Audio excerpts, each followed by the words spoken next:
Voilà, nous allons maintenant passer à la partie graphique de cet exercice club de plongée où on nous demande de représenter le montant total TTC par personne. La petite particularité, normalement c'est pas le cas, on nous demande de sélectionner, d'afficher pour les personnes avec le nom et le prénom. Normalement, on a la donnée ici que dans une cellule, que dans une colonne, pardon. Et là, en l'occurrence, c'est dans deux colonnes et on verra la petite particularité pour cela.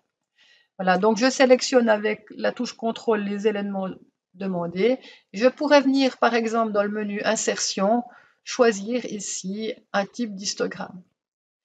Avec la touche F11, c'est beaucoup plus simple si on nous demande de faire un graphique de type histogramme, puisque si je clique maintenant, si je presse sur F11, eh bien j'ai déjà un graphique tout prêt.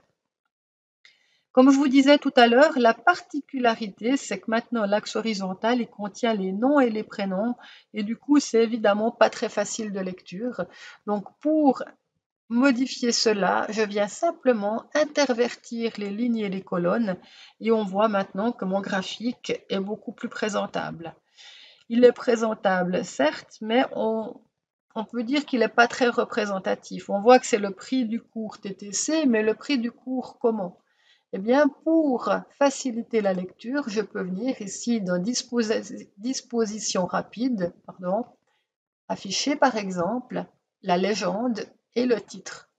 Donc on voit maintenant, j'ai les noms, c'est beaucoup plus facile bien entendu, et je peux ajouter ici, je viens sélectionner mon titre et je viens écrire montant TTC par client et je valide.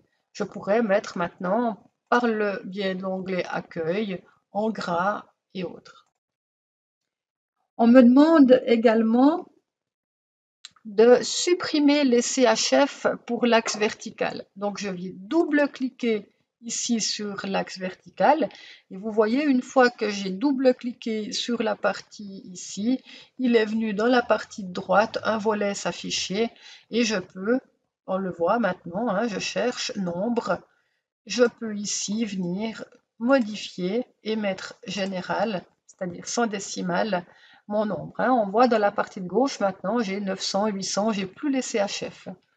Dans cet exercice, on me demande également de modifier l'unité principale de l'axe tous les 50. Effectivement, si vous regardez, on a 0, 100, 200. Eh bien, on voit qu'on a tous les 100. Je viens modifier ici dans mon volet à droite 50 et je valide. Hein.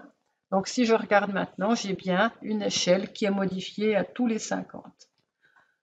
On me dit maintenant d'ajouter l'étiquette de la valeur bien visible sur la colonne qui représente la facture la plus élevée. Bien, on le voit ici, hein, c'est pour cette personne, hein, Besson-Laurent.